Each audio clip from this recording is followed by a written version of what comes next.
Addition of vectors हमने detail में discuss किया है।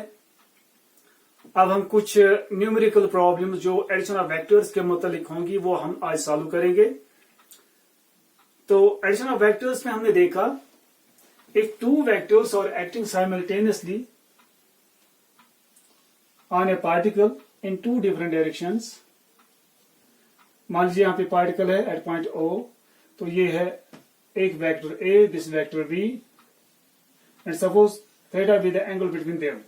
अब अगर इन दो वेक्टर्स का रिजल्ट हमें बताना होगा, इन दो वेक्टर्स का रिजल्ट बताने के लिए हमारे पास दो लॉज है। One is called triangle of vectors, second is called parallelogram law of vectors. तो पैरेललोग्राम लॉ ऑफ वेक्टर्स बताता है एक के लिए हमें क्या करना पड़ेगा, एक पैरेललोग्राम यहां पे कंप्लीट करना पड़ेगा। ठीक है, ये हमने पैरेललोग्राम यहां से कंप्लीट किया। ठीक है, अब इस पैरेललोग्राम का जो डायगोनल होगा, जो हम इस कोइंसिडेंट पॉइंट से ड्रा करेंगे, ठीक है, वही रिप्रेजेंट करेगा ज्योमेट्रिकली इन दो वेक्टर्स का रिजल्ट। इसी तरह से दूसरा लॉ है ट्रायंगल ऑफ वेक्टर्स। अगर एक ट्रायंगल रिप्रेजेंट कर रहा है, उसके दो साइड्स रिप्रेजेंट करते हैं two vectors, vector A, this vector B. ठीक है, then their result is represented by third side of the triangle taken in opposite order। ये थर्ड साइड रिप्रेजेंट करेगा इन दो वेक्टर्स का result. This is according to triangle of vectors. ठीक है ना, यहाँ पे डायगोनल रिप्रेजेंट करेगा result of these two vectors according to parallelogram law of vectors. ठीक है, ओके। यहाँ पे अगर इसको प्रोड्यूस करेंगे तो ये ए एंड बी के दरमियान जो एंगल है that is theta. Theta is angle. Okay, अब यहां पे जो रिजल्ट है, मान लीजिए ये एंगल बना रहा है alpha with what, with one of the given vectors A and B, या ए के साथ या बी के साथ। इसी तरह से ये रिजल्ट मान लीजिए ए के साथ एंगल बना रहा है अल्फा। यहां पे भी हमने अज्यूम किया ये जो रिजल्ट है बना रहा है angle alpha with vector A. Then this alpha will decide what, the direction of the result. ये अल्फा इसकी डायरेक्शन डिसाइड करेगा, इसकी डायरेक्शन क्या होगी। Is this clear? जब हम ये ट्रायंगल या ये पैरेललोग्राम सॉल्व करते हैं, then finally we get two relations. One is about magnitude of the resultant vector R. तो वो मैग्नीट्यूड किसके बराबर निकलता है, R is equal to under root of A square plus B square plus twice A B cos of theta. What is theta? Theta is the angle between given two vectors. Okay, and second is about direction. Second relation is about direction of what, the resultant r. Okay, तो वो direction define करते हैं हम alpha से। So tangent of alpha is equal to B sine of theta divided by A plus B cos of theta. These are the two relations which are very important so far as the addition of vectors is concern. ठीक है, जो हमने addition of vectors में detail में discuss किया है, addition of vectors हमने detail में डिस्कस किया, उस सब का जो निचोड़ है वो ये दो रिलेशंस है। ठीक है ना, one is about the magnitude of the result, second is about the direction of the result. इससे हम मैग्नीट्यूड बता सकते हैं, इससे हम उस रिजल्ट की डायरेक्शन बता सकते हैं। Is this clear to you? तो अब हमें ये दो रिलेशंस याद रखनी है न्यूमेरिकल प्रॉब्लम सॉल्व करने के लिए। Is this clear? ओके, अब हमारे पास यही दो रिलेशंस है। अब सबसे पहले फर्स्ट न्यूमेरिकल प्रॉब्लम यहां पे हम ले लेंगे, find the resultant of two vectors having equal magnitude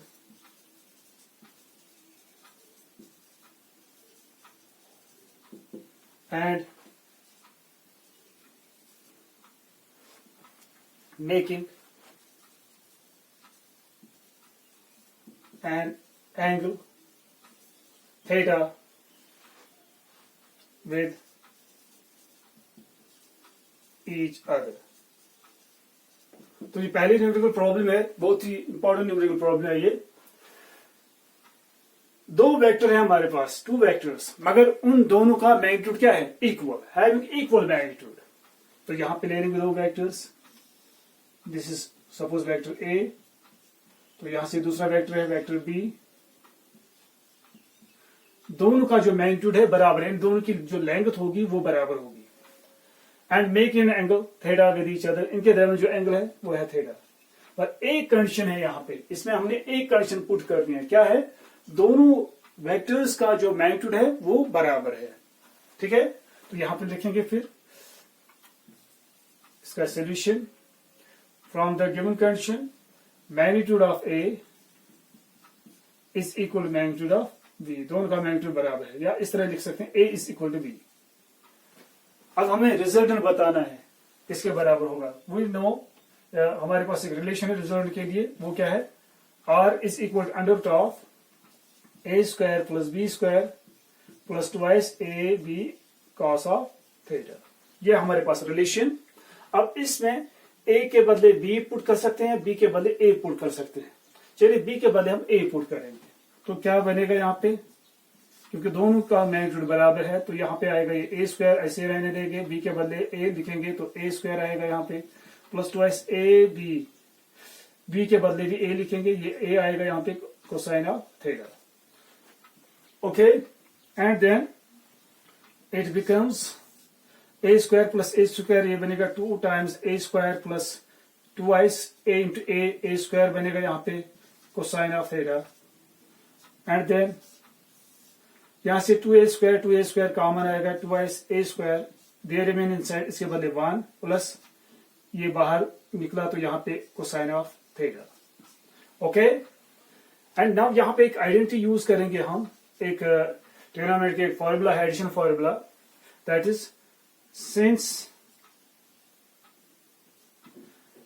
1 plus cos of theta ये बराबर होता है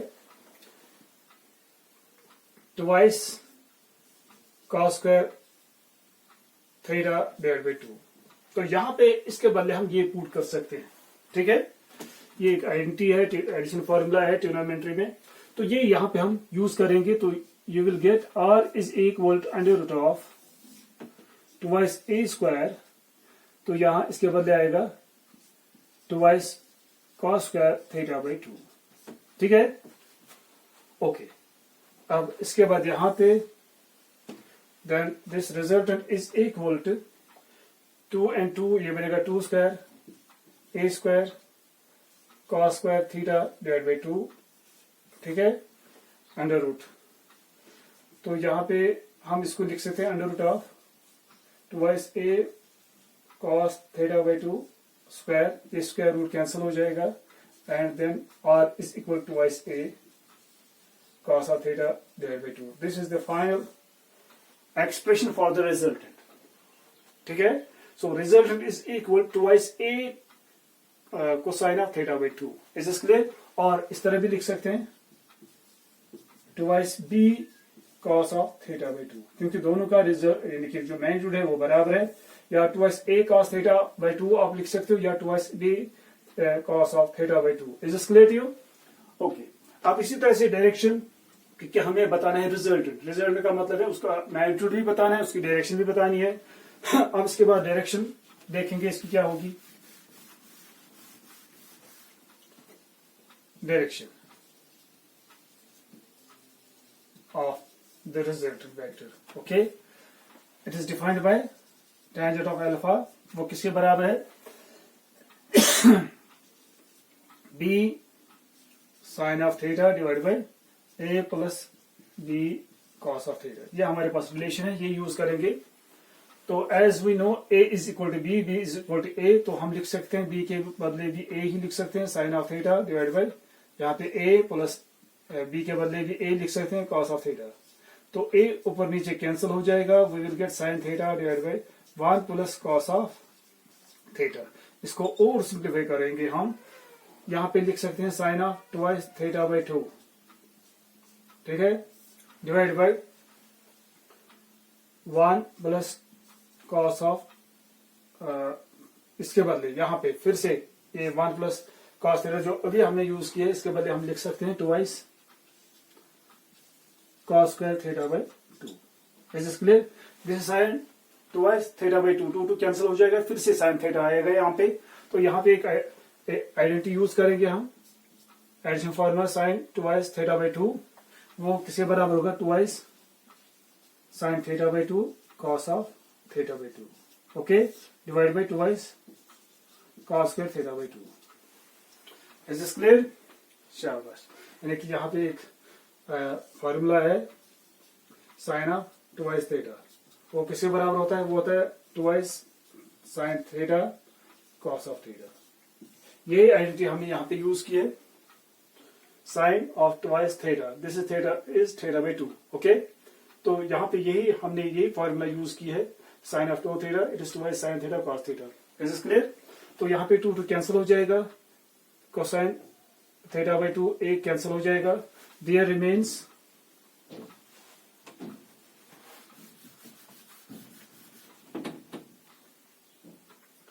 tangent of alpha is equal to sin of theta by 2 divided by cos of theta by 2.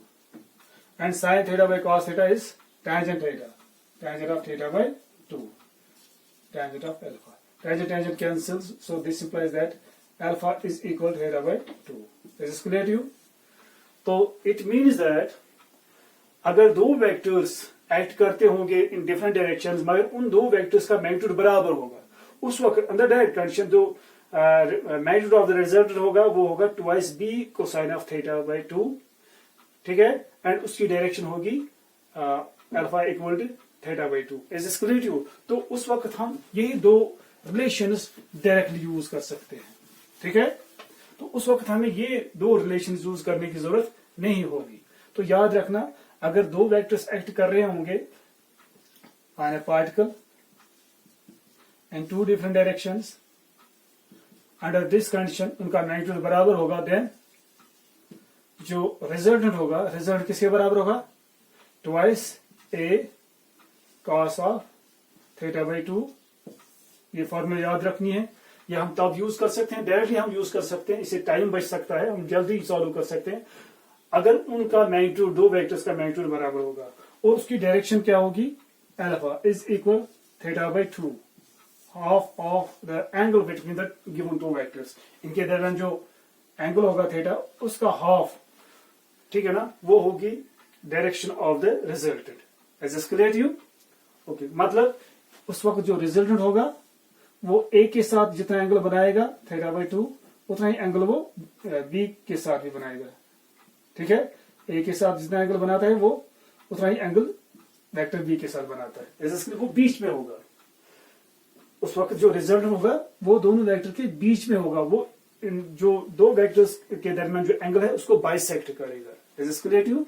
So it means that under this condition the resultant bisects the angle between two vectors having equal magnitude. ठीक है ना? This implies that the resultant of two vectors having equal magnitude bisects the angle between them. Is it clear to you? उस वक्त resultant in दोनों का जो angle होगा उसको बाइसेक्ट करता है. Is this clear? ओके, ये हुई पहली प्रॉब्लम. आप इसी तरह से दूसरी न्यूमेरिकल प्रॉब्लम पे आते हैं.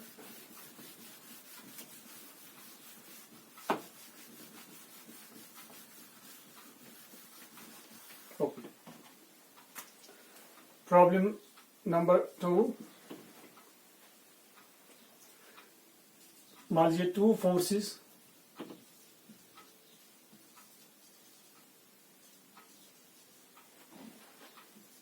each of magnitude 5 Newton and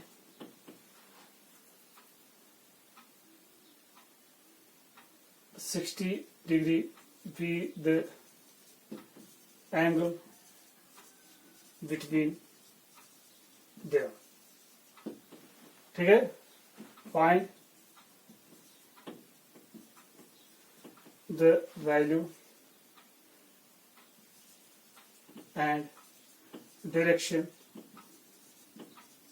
of their resultant. ठीक है, टू फोर्सेस है, एक पार्टिकल यहां पे, इसमें दो फोर्स एक्ट कर रहे हैं, एक इस डायरेक्शन में, दिस सपोज F1, तो दूसरा इस डायरेक्शन में, दिस सपोज F2, और उनके दरमियान जो एंगल है वो है 60 डिग्री. ठीक है, और दोनों का जो मैग्नीट्यूड है वो सेम है, 5 न्यूटन के बराबर. तो सोल्यूशन यहां पे, magnitude of F1 is equal to magnitude of vector F2, दोनों का मैग्नीट्यूड क्या है 5 न्यूटन, एंड थीटा यानी एंगल बिटवीन देम कितना है 60. अब हमें क्या बताना है, we have to find out what resultant and alpha. ठीक है, कितना एंगल बनाएगा. तो अभी यहाँ पे दो जो फोर्सेस है, दो वेक्टर्स हैं, उनका मैग्नीट्यूड बराबर है.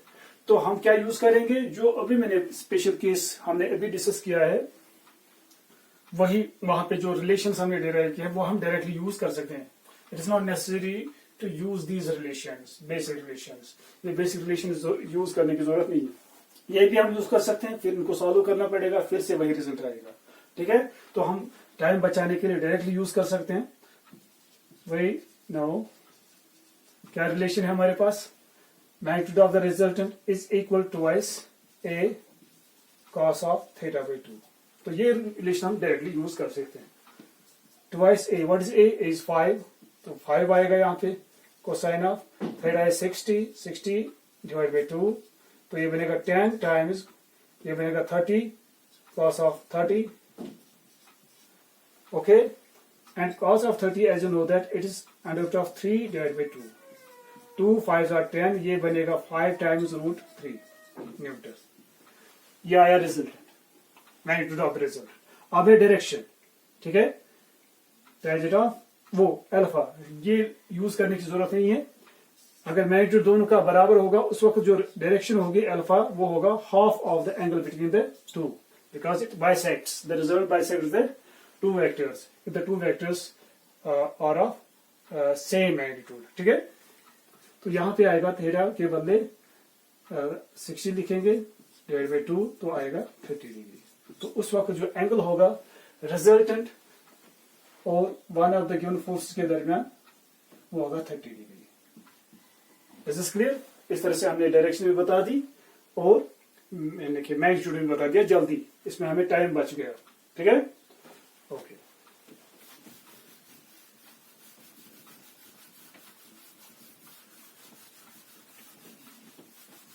तो याद रखना, जब टू वेक्टर्स का मैग्नीट्यूड बराबर होगा तो हम यूज करते हैं रिलेशंस. कौन सी, यहां पे मैं लिख के रखूंगा, उसमें हम रिलेशंस यूज कर सकते हैं. जो रिजल्टेंट होगा, रिजल्ट उस वक्त किसके बराबर होगा, twice A cos of theta by 2, and direction क्या होगी थीटा बाई 2. ये दो रिलेशंस का एप्लीकेबल है if magnitude of A is equal to magnitude of B. उस वक्त ये दो रिलेशंस हम यूज करते हैं. ठीक है, शाबाश. इस तरह से अब करेंगे हम यहां पे numerical problem number 3.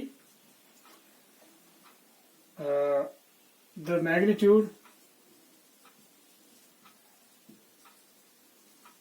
Of the resultant of two perpendicular vectors be 5 Newton. ठीक है, okay. If the sum of their magnitudes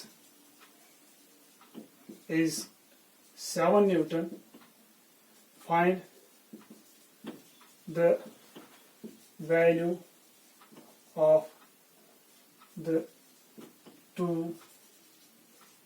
vectors. अब जो दो वेक्टर्स हमारे पास है वो क्या है, आपस में perpendicular. Two vectors are perpendicular to each other.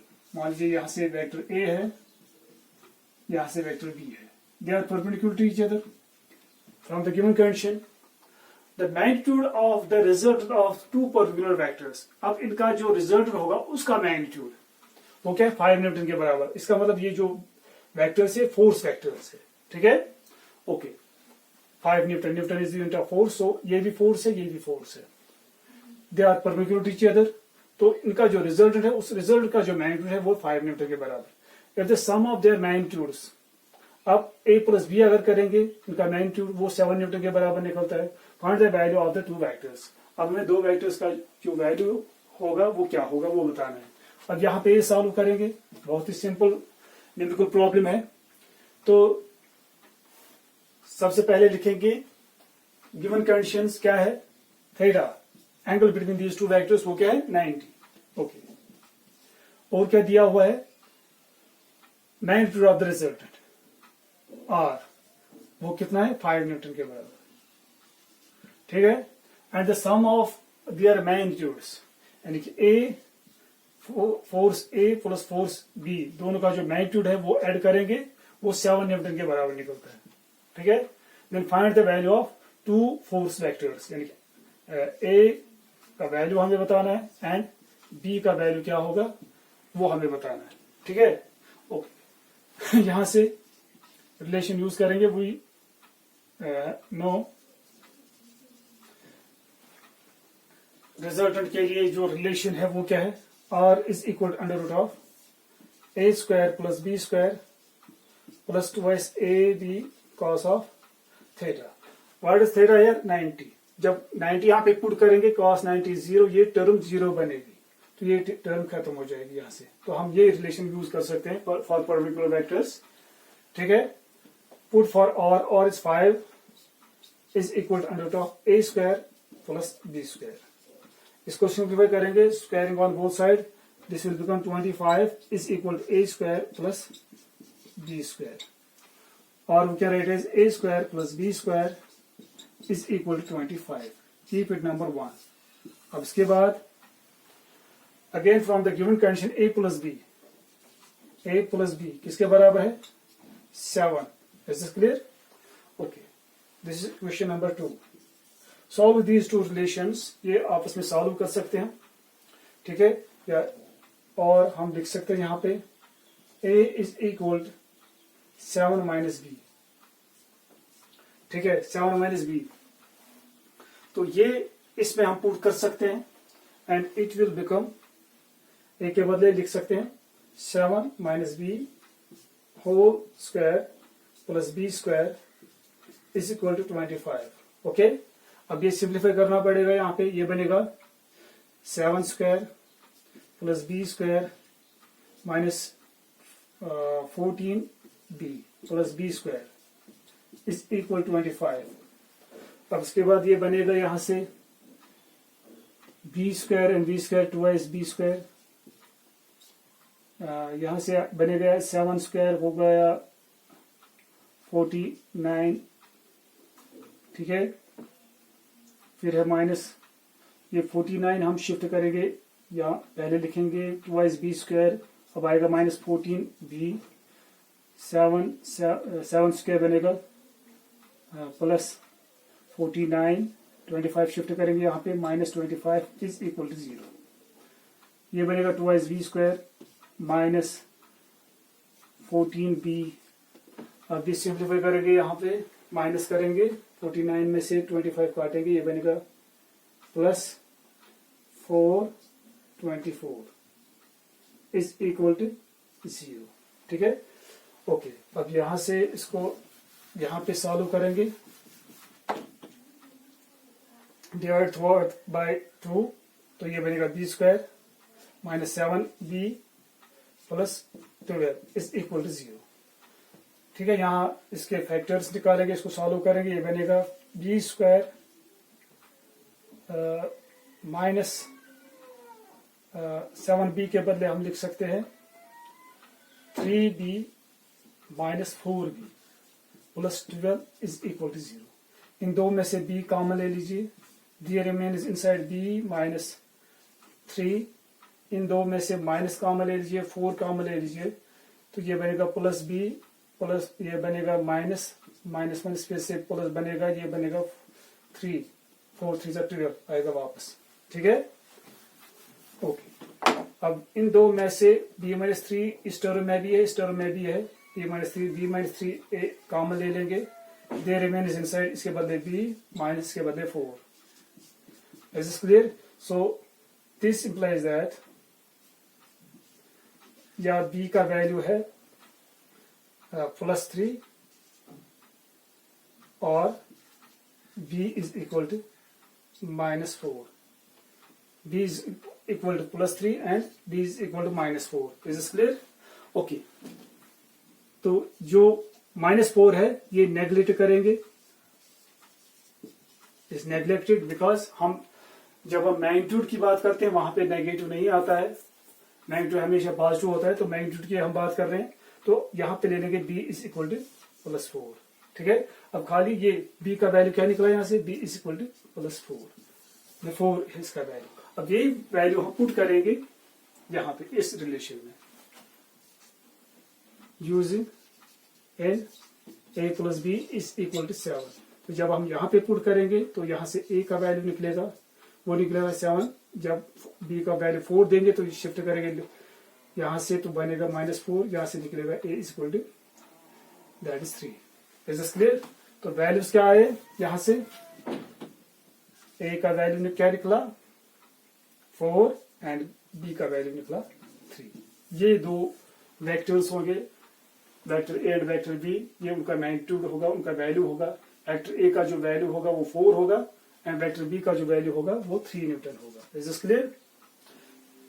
ये मैंने दिखा दिया कैसे सॉल्व करना है। इसी तरह से एक और प्रॉब्लम हम सॉल्व करेंगे यहाँ पे, problem number 4। Sum of magnitudes of two forces 8 newton and the magnitude of their result is 8 Newton. If resultant is perpendicular to the weaker force, find the value of two forces.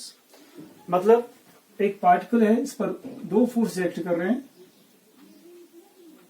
मान लीजिए F1 एक force है, दूसरा force यहां से act कर रहा है F2, और यहाँ पे कंडीशन है एक फोर्स स्ट्रांग होगा दूसरा वीक, मैग्नीट्यूड ऑफ F1 मान लीजिए is smaller than the magnitude of F2।